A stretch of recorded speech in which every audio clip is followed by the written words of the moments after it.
would you do that? We're in the end game now.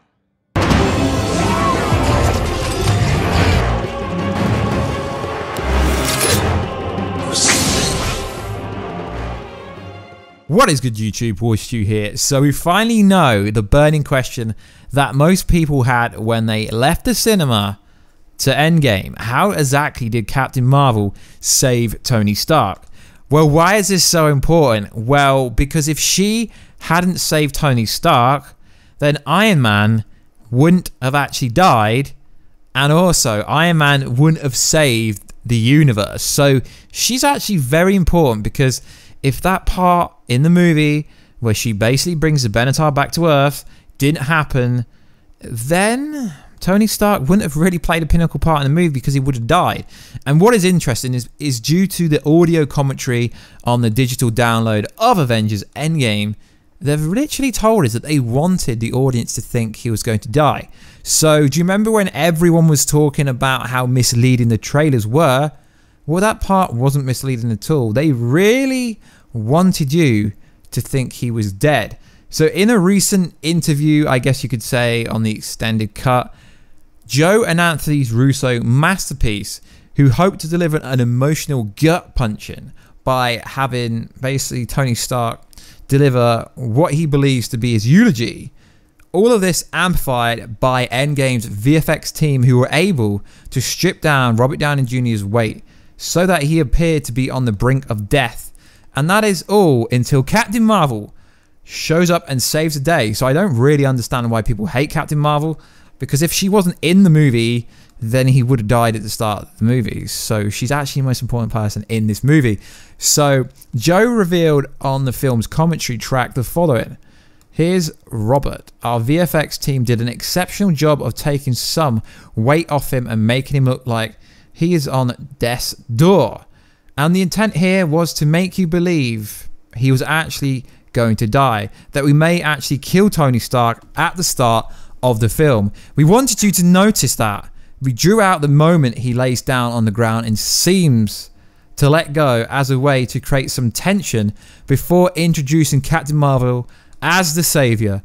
And she pretty much was the savior, because without her, nothing else would happen. So Stephen McFeely, one of the screenwriters on the other hand, said this, went on to identify the parallels between Stark's initial eulogy and his final message to Avengers and Little Morgan. We love you 3000, which essentially serves to the character's arc, and the I am Iron Man line that takes fan service to a whole new level. So this is pretty interesting, that they wanted the audience to think he was going to die. You'll notice I bang on about how many scenes we had to do. One more thing. This is also going to establish the device by which Tony Stark delivers his eulogy, so it doesn't come out of nowhere. It starts the movie and ends the movie. So it's a pretty interesting parallel.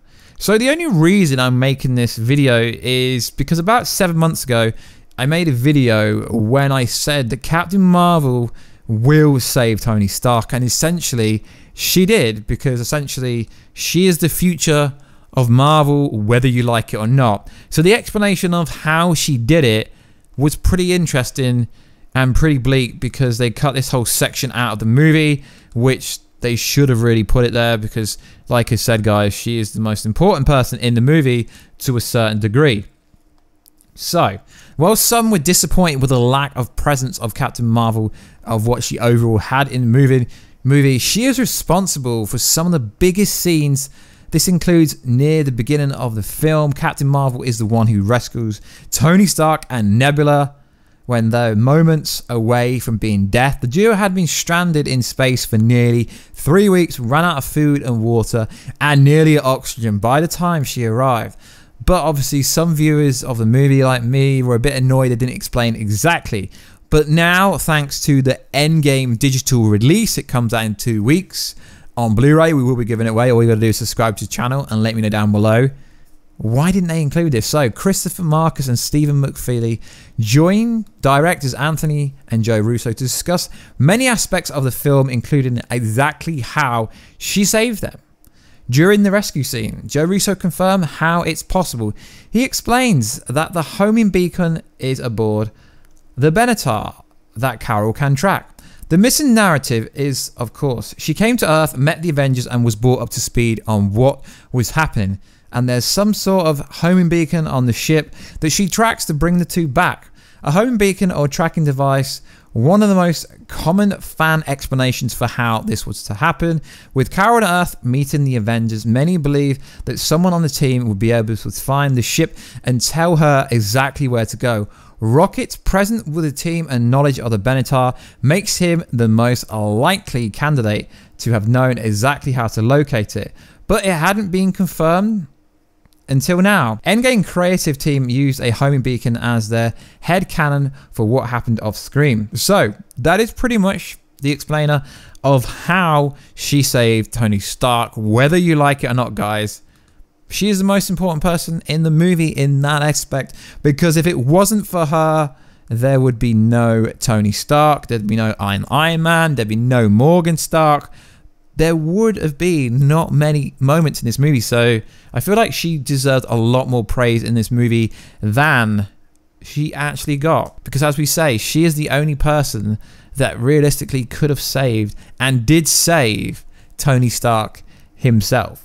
So as many of you have heard repeatedly times in the media, Kevin Feige repeatedly kept telling us that Captain Marvel was the strongest Avenger, the strongest character they've ever introduced before this movie. Obviously, we've seen in her solo movie when she literally took out a fleet of ships by herself, sent Ronan the Accuser flying by herself. So it is pretty disappointing how she saved Tony Stark, but that is the only way realistically it could have been done. He was stuck on a ship, bring said ship back to Earth, then the rest kind of took after itself. It is interesting, but they could have realistically added this dialogue into the movie and it would have made the impact of her being in the movie more purposeful, because you got to understand that in Infinity War we get the post-credit scene. Nick Fury pages Captain Marvel. We now understand how Nick Fury got said pager because we watched Captain Marvel movie. So she was already on her way to Earth because of the pager in the post-credit scene, and then we got a post-credit scene in the Captain Marvel movie of Carol Danvers turned up on Earth, saying where Fury is. Obviously, that is the scene that they didn't include in Endgame, I'm pretty sure, of her turning up, going, yo, sup, where's Fury? And then they obviously meet her for the first time. They did miss out a lot of scenes that just could have given a lot more context and could have made Captain Marvel a more grounded character in the MCU. But we got to understand this movie is about the culmination of every single movie in the MCU coming to one, becoming one, ending the Infinity Saga. So they didn't really have much screen time for her. It is interesting that now this information has come out, and do you remember there were a lot of reports leaked saying that Captain Marvel had a lot of scenes deleted? Well, it actually turns out that there was a lot of Captain Marvel scenes added to the movie, not deleted. So we're going to have to be a lot more careful with the stories we do report, because there are a lot of bogus stories going around about Phase 4, Phase 5, Warstu being part of the Fantastic Four and stuff like that. So I will be more careful about the stories I will post. So if the channel ever hits 100,000 subscribers, we've got a pretty dope prize to give away. We're going to be giving away a PS4 Pro or an Xbox One X, or because it's at this moment it's going to take so long, it will most likely be a PS5 or the new Xbox when they come out, because realistically I don't really think we're going to hit it until after the new Xbox comes out. But also I will be giving away a different prize which I will state closer to the release. So it's pretty awesome they finally revealed it, and it's not too long till the next superhero movie. We have Joaquin Phoenix Joker coming out in October, which is only a few months away. Then we have Birds of Prey next year from DC. Then we have obviously Black Widow. Then we have The Eternals. Then we have Shang-Chi. Then we have the Thor 4 movie and so many more movies. So once we get to next year, there is so many Marvel movies coming out. So don't get too disappointed that there isn't much Marvel movies coming out at the moment. They've just revealed the massive slate of Phase 4.